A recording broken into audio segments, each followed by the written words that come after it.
Capítulo 12. A cada um segundo suas obras.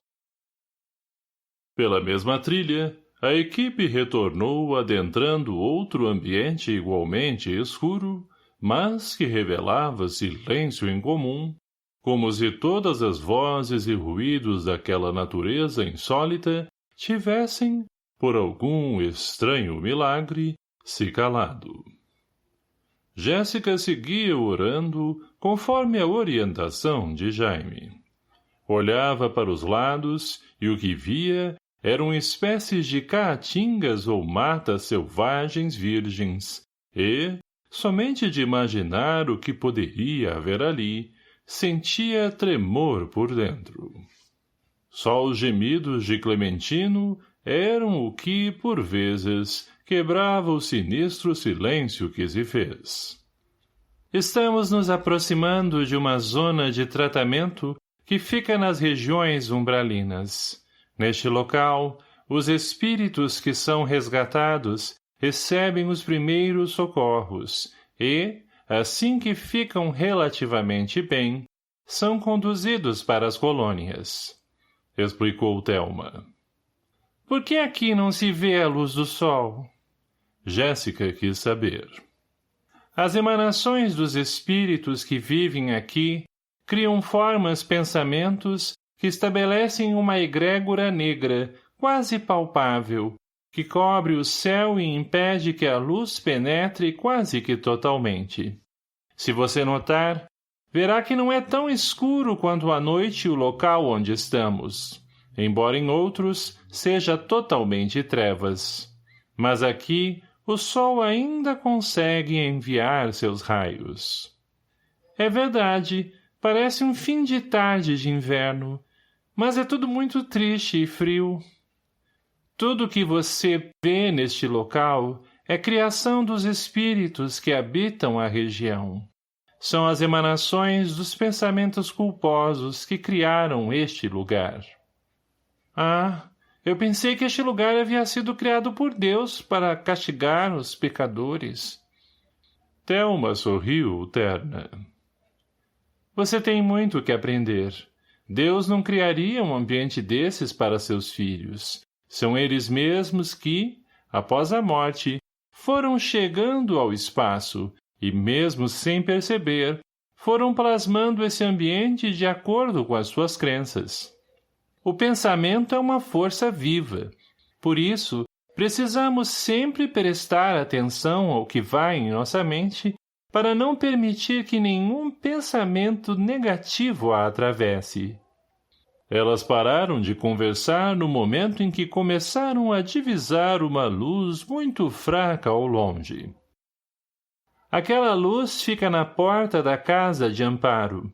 É um sinal para os visitantes a identificarem ou para espíritos arrependidos buscarem ajuda. Nem todos estão naquela situação lastimável. Muitos estão bem melhores e vagam pelo umbral. Quando se arrependem e começam a buscar ajuda, são intuídos a procurar casas como esta. Não existe apenas uma, mas várias espalhadas por todo o umbral. Mas há espíritos bons que se dedicam a ficar neste local sombrio e triste só para ajudar quem sofre? Sim, Jéssica. Para alguns ainda é difícil entender como é possível algumas pessoas renunciarem a si mesmas em prol do semelhante. Só quando evoluímos é que passamos a entender tais atos de extremo desprendimento.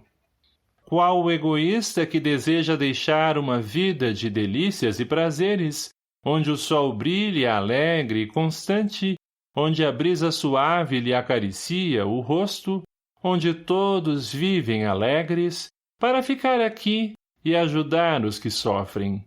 Os egoístas não têm esse desprendimento e não os estou criticando. Afinal, cada um está num nível de evolução próprio. Só desejo salientar que é preciso grande dose de desprendimento e humildade para trabalhar em um local como este. Jéssica emudeceu. Ela mesma não sabia dizer se teria tal desprendimento. Eles foram se aproximando da casa, que parecia mais aquelas casinhas de barro, feitas no meio de zonas rurais, por pessoas sem condições de possuir uma vida melhor.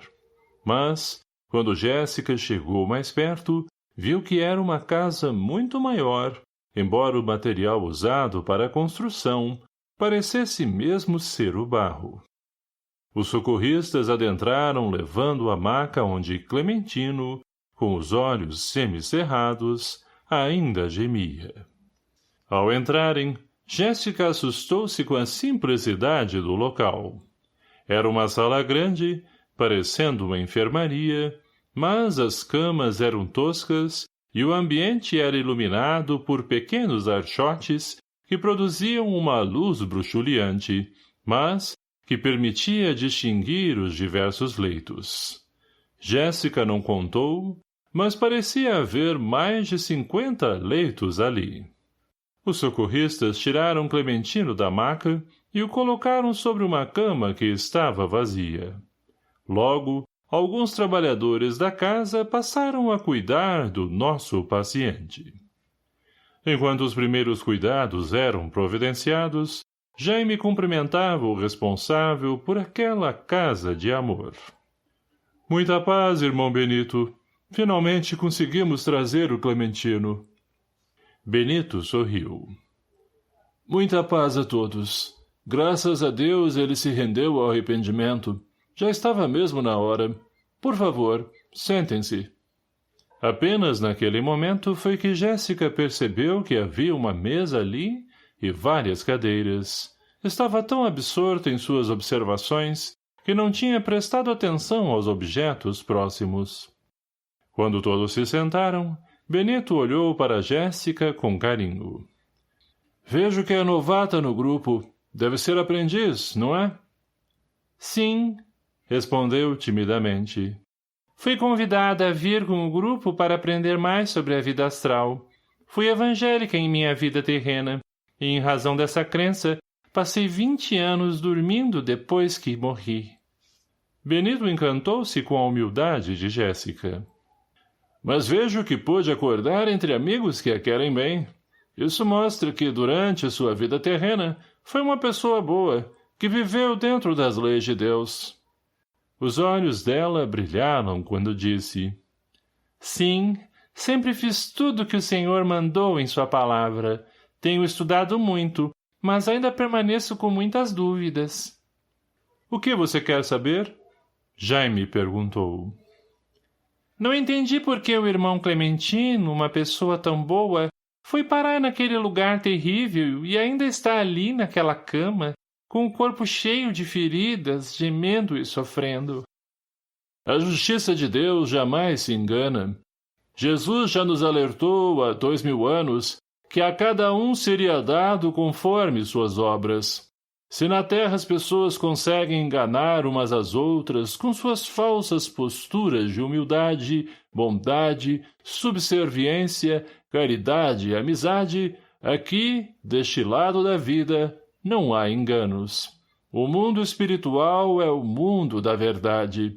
Ninguém consegue mentir nem esconder mais seus sentimentos. Benito tornou bondosamente. Quer dizer que o irmão Clementino tinha bondade apenas na aparência. Foi um grande divulgador do evangelho na terra através de suas igrejas, mas era um homem cruel, um verdadeiro déspota no lar. Vivia irritado por pouca coisa e batia na esposa constantemente. A senhora Elvira, hoje idosa e ainda encarnada, apanhava com grossos cintos de couro em lugares do corpo que ninguém podia ver. Jéssica colocou a mão na boca, num gesto de horror. Ah, então era por isso que ela vivia triste? Não apenas ela vivia triste, mas também os seus filhos. Em casa, a última palavra era sempre a dele, que agia com agressão e prepotência. Aquele homem sorridente, amável, bondoso e carinhoso, que pregava mansidão, a brandura e a generosidade nos cultos dominicais, no lar, assumia posturas que o deixavam muito aquém de um cristão de conduta reta, digna e exemplar. Tanto Dona Elvira quanto seus filhos sentiram-se aliviados quando ele morreu, ainda que tivesse sido assassinado. Meu senhor, como as aparências enganam! Murmurou Jéssica, desapontada. Mas logo quis saber e perguntou. E por que ele foi assassinado? A polícia jamais encontrou pistas e o caso foi encerrado por falta de testemunhas e provas. Ele foi pregar em uma igreja em uma cidade do interior e foi morto a tiros quando voltava por uma vicinal. Ele não portava dinheiro e nenhum pertence seu foi levado. Todos estranharam na época, pois o pastor Clementino era muito bondoso com todos e não possuía inimigos. Benito continuou a explanação. Ocorre que o pastor Clementino apaixonou-se perdidamente por Ângela, uma das membras de sua congregação, e a seduziu. Logo se tornaram amantes. Na verdade, as muitas viagens que ele realizava tinham a finalidade de encontrá-la em hotéis caros e de luxo. O senhor está querendo dizer que ele, além de ser um monstro em casa, ainda era adúltero? Sim, e era um caso de duplo adultério, pois Ângela era casada com Vicente, que também fazia parte da igreja. Jéssica fez novo gesto de susto. Ah, lembro-me dela. Logo a Ângela, que tanto pregava a rígida moral. Em alguns casos, o moralista quer encobrir com seu discurso os erros que comete ou deseja cometer. É prudente não confiar neles. Ângela traía o próprio marido com Clementino, mas Vicente descobriu e armou uma emboscada para matá-lo. O crime foi bem feito e ninguém jamais descobriu. Quando Clementino acordou, estava no umbral sofrendo, do mesmo modo que muitos pastores e estudiosos mais profundos da Bíblia, uma vez que sabia da existência da vida após a morte, por isso não ficou dormindo, e, desde aquele tempo, vem sofrendo os horrores do lugar que julga ser o inferno. Sua consciência não o deixa em paz. Somente agora, com sincero arrependimento, é que pôde ser socorrido. Ao ouvir aquela revelação, Jéssica chorava profundamente, sentida com aquele drama. As pessoas fingiam, criavam uma imagem e, em cima disso, sentiam-se no direito de criticar, julgar e condenar os outros. O pastor Clementino era muito amoroso, mas sempre fazia questão de, durante suas pregações, criticar e julgar os adúlteros, os prostituídos, os homossexuais e todos aqueles que, segundo ele, viviam na imoralidade. Mas como podia julgar os outros se ele mesmo fazia? Sem aguentar a pressão dos próprios pensamentos, ela bradou com os punhos cerrados. Não quero mais ser evangélica. Essas pessoas não prestam. Todas são imundas, pecadoras, imorais, e ainda se sentem no direito de criticar e julgar os outros. Eu os odeio. Foi a vez de Thelma intervir e argumentar. Acalme-se, querida. Procure não pensar dessa forma. Jamais devemos generalizar. Assim como existem evangélicos que fazem coisas erradas, existem os que são sinceros e seguem suas doutrinas com fé e autenticidade. Você mesma é um grande exemplo disso, esclareceu Thelma. Além disso, atalhou Jaime com calma, em todas as religiões e doutrinas, vamos encontrar pessoas boas, dignas e honestas. Assim, também, vamos encontrar pessoas que fazem uso indevido das próprias crenças. enveredando pelo fanatismo, sem vivenciar o que acreditam ou pregam. Você se lembra que lá no lago havia uma mulher católica e um homem espírita que não puderam ser socorridos? Jéssica, enxugando as lágrimas com as costas das mãos, meneou a cabeça positivamente. Jaime prosseguiu na explicação. Eles não puderam ser socorridos porque não se modificaram realmente. Desejam somente se libertar de seus sofrimentos sem operar a mudança interior. A vida é justa e recebe o socorro do alto apenas quem faz por merecer. O que aquela senhora católica fez para merecer tanto sofrimento? Durante a vida terrena, era uma religiosa assídua a quase tudo que a Igreja Católica oferecia. Participava de todas as missas, trabalhava na condição de voluntária em creches, comandava um grupo de senhoras igualmente católicas que faziam roupas para crianças carentes. Contudo, fazia uso da palavra de forma demasiada, julgando e condenando a tudo e a todos. Com o objetivo de preservar a moral, delatou inúmeros casos de traições conjugais entre membros da paróquia.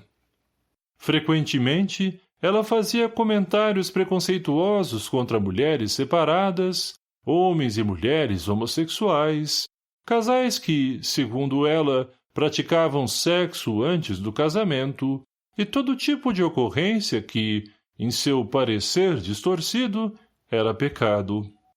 Mas seu pior erro eram suas intenções. Ela delatava as pessoas em nome da moral, mas com o intuito de fazê-las sofrer. Ela se comprazia em ver as pessoas em apuros, angustiadas pelos problemas, brigando com seus parentes no lar. Vivia de terço na mão, orando quase todo o tempo, mas quase nunca meditava nas verdades da vida. Jéssica mais uma vez estava surpresa. E por que ela era tão maldosa? A resposta estava em sua própria vida familiar.